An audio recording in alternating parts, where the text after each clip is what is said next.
continuando. E naqueles dias apareceu João Batista pregando no deserto da Judeia e dizendo: arrependei-vos, porque é chegado o reino dos céus. Aqui eu grifei a palavra arrependei-vos, né?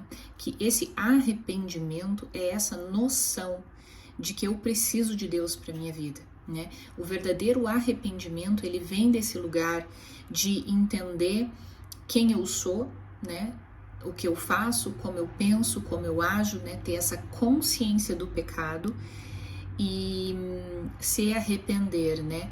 Mudar a rota da nossa vida. Esse coração arrependido vem dessa postura que eu assumo que sem Deus eu não sou nada, e aí eu me arrependo de ter agido com a força do meu braço, né? Ter agido sem a direção de Deus e entender que sem a ação de Deus na minha vida, eu vou colher resultados provavelmente negativos, vou colher o fruto da carne, né? Vou colher o fruto das minhas escolhas erradas, né? Sem a minha mente transformada.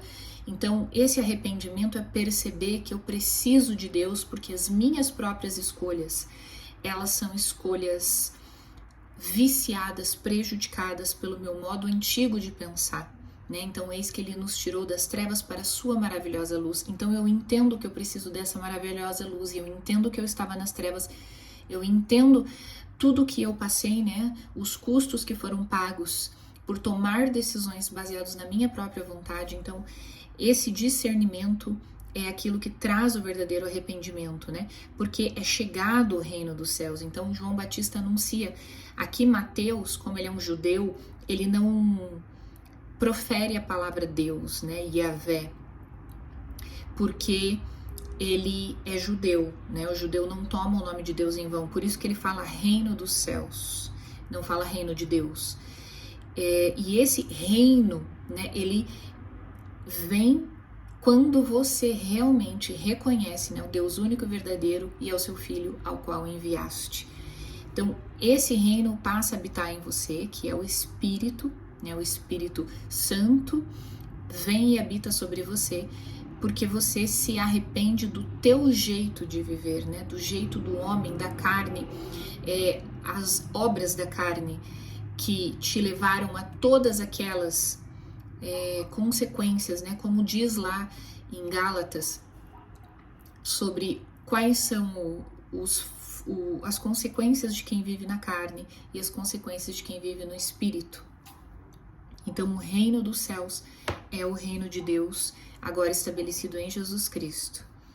Porque este é o anunciado pelo profeta Isaías, que disse: voz do que clama no deserto, preparai o caminho do Senhor, endireitai as suas veredas. E este João tinha a sua veste de pelos de camelo e um cinto de couro em torno de seus lombos e alimentava-se de gafanhotos e de mel silvestre. Então ia ter com ele Jerusalém e toda a Judéia e toda a província adjacente ao Jordão, e eram por ele batizados no rio Jordão, confessando os seus pecados. Então, qual é o arrependimento? O sinal do arrependimento, né? É você confessar realmente que você não estava vivendo segundo aquilo que Deus tem para você. Então, você reconhece e confessa, né? Reconheço que eu sou orgulhoso, que eu sou prepotente, que eu sou arrogante, que eu sou controlador, que eu tenho dúvidas, que eu não confio em Deus. Então, você confessa numa atitude de eu tô reconhecendo que eu preciso de Deus, que eu havia andado sem Deus no meu caminho e por isso eu colhi todas as consequências. Então, confessar é uma das características de quem realmente tem esse arrependimento. Então, uma pessoa fala, me arrependi do pecado. Mas o que você aprendeu com esse pecado? Aí a pessoa às vezes racionaliza, né? Não sente, né, a dor do pecado, racionaliza e coloca a culpa no outro, ou arruma desculpas, né? Então, para não sentir a dor, acaba criando muitas desculpas. Mas é porque isso, é porque aquilo. E aí esse confessar não encontra legitimidade, porque a pessoa de fato não sentiu o peso do pecado, ele não se arrependeu realmente, né? Ele ainda tá colocando desculpas. Ah, mas eu fiz por causa disso, fiz por causa daquilo. Ah, porque daí tem muita gente que usa o inimigo, né? Colocou isso na minha frente, né? E eu acabei caindo. Mas nunca se arrepende, nunca confessa, que confessar é aprender com aquilo que aconteceu e ver que você realmente precisa de Deus.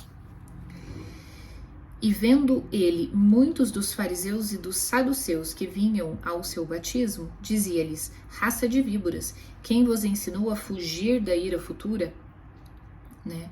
Aqui tem alguém que realmente está transformado pelo Espírito, né? Ele é capaz de ver uma pessoa na sua condição original e ir contra isso, né? Falar, olha, você é uma raça de víbora, você é um mentiroso, ele sabe muito quem ele é, né? A identidade dele está muito firme naquilo que ele acredita, para chegar para os líderes, né, do Sinédrio na época e chamar eles de raça de víboras. Produzi, pois, frutos dignos de arrependimento e não presumais de vós mesmos, né? Aqui ele está dizendo,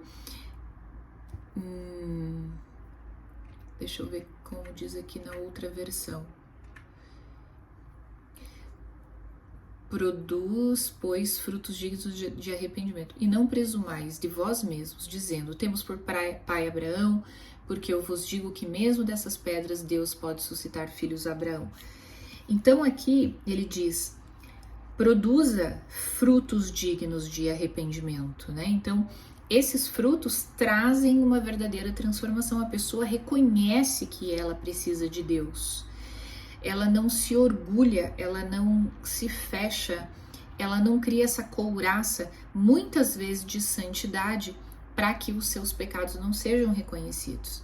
Então, aqui, os frutos do arrependimento é justamente essa humildade, né? Reconhecer que eu preciso de Deus e que sem Ele eu erro, não eu sou uma pessoa que com Deus se tornou mais forte, que se tornou alguém que conhece a vida do outro, que sabe o que é melhor para o outro, que vive atrás de normas e regras, né? É aquela religiosidade, né? A religiosidade é comportamental.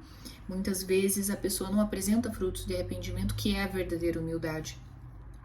E aí ele continua, e não presumais de vós mesmos, dizendo, temos por pai a Abraão. Então esse não presumir é muito interessante essa palavra, né? Porque essa presunção vem da história que nós criamos na nossa cabeça. A gente presume muitas coisas. Por exemplo, eu preciso procurar emprego, mas vai me dar trabalho, aí as pessoas não vão me contratar, eu tenho que passar por todo um processo seletivo, eu tô sem o meu currículo atualizado, ou tô sem o curso que eu precisava fazer. Então, a pessoa fica lidando com a presunção na mente dela. Ela não lida com a realidade. Eu vou lá, faço meu currículo, mando, vamos ver se alguém chama, se não chamar eu vejo que eu preciso, eu me preparo, eu passo pelo processo seletivo.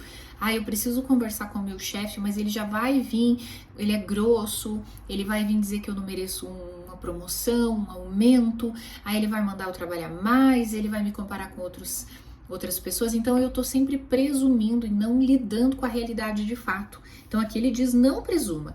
Tem um livro que chama Os 4 Compromissos, que ele fala que uma vida boa precisa de 4 compromissos.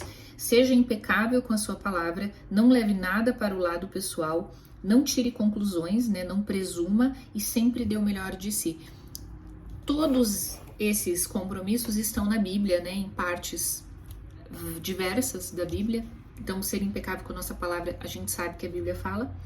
Não levar nada para o pessoal. Tem uma passagem que eu gosto na Bíblia, quando você fala assim, quando você era criança, você falava como criança, pensava como criança, mas agora você é um adulto, então você tem que fazer coisas de adulto, falar como um adulto.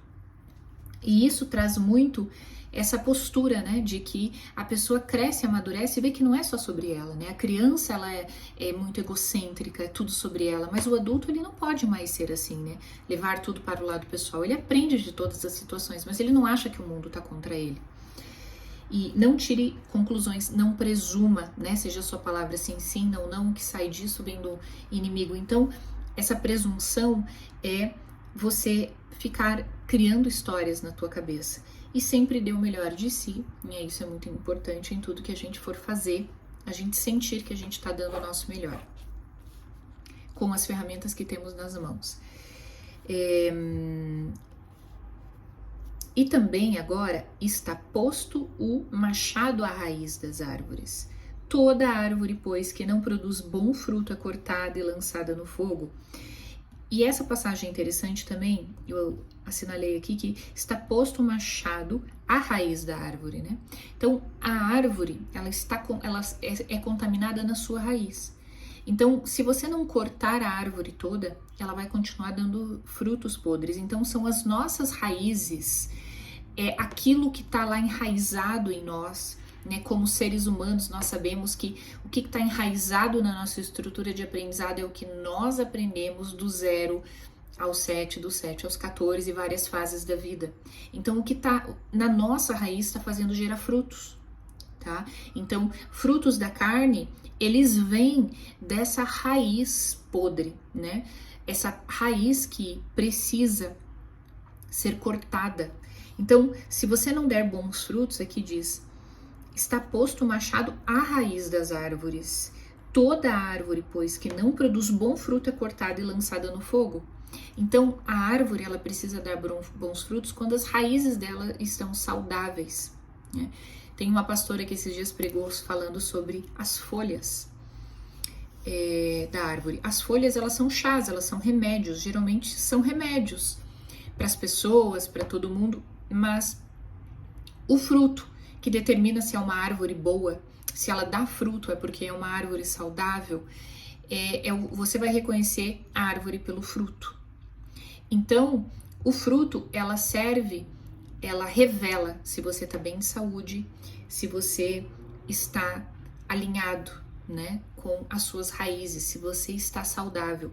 E isso fala muito sobre cura emocional, né, a cura da nossa alma.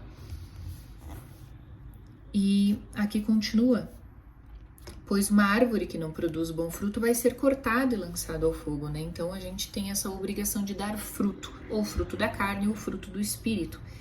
E eu, em verdade, vos batizo com água para o arrependimento, né? Veja que o arrependimento é uma ação, né? A água vem para limpar mesmo, como um símbolo. Mas aquele que vem após mim é mais poderoso do que eu, não sou digno de levar as suas sandálias. Ele vos batizará com o Espírito Santo e com fogo, né? O fogo é aquilo que realmente purifica, né? A água, ela não limpa um alimento que só passando na água, mas se você cozinhar aquele alimento, você mata todas as bactérias, porque é o fogo que purifica. Então, ele vai batizar com o Espírito. Em sua mão tem a pá e limpará a sua eira, né? A sua eira significa que é a igreja. E recolherá no celeiro o seu trigo e queimará palha. Então ele vai separar o joio do trigo com o fogo que nunca se apagará. Então esse joio e o trigo, eles são iguais, eles são muito parecidos, né? Então você vê os religiosos e os piedosos e as pessoas que realmente têm esse fruto digno do arrependimento, você vai olhar, elas estão todas iguais, elas são como o joio e o trigo, mas quem separa essa prova de fogo aqui realmente, né? Então, é ele quem vai realmente esquadrinhar os corações e fazer com que o joio e o trigo sejam separados. E o joio vai ser queimado no fogo eterno, né? Que aqui significa o inferno, e o trigo será guardado no celeiro, né? Aí tem a passagem bíblica também do trigo, do celeiro, uma parábola que Jesus fala em outra parte da Bíblia.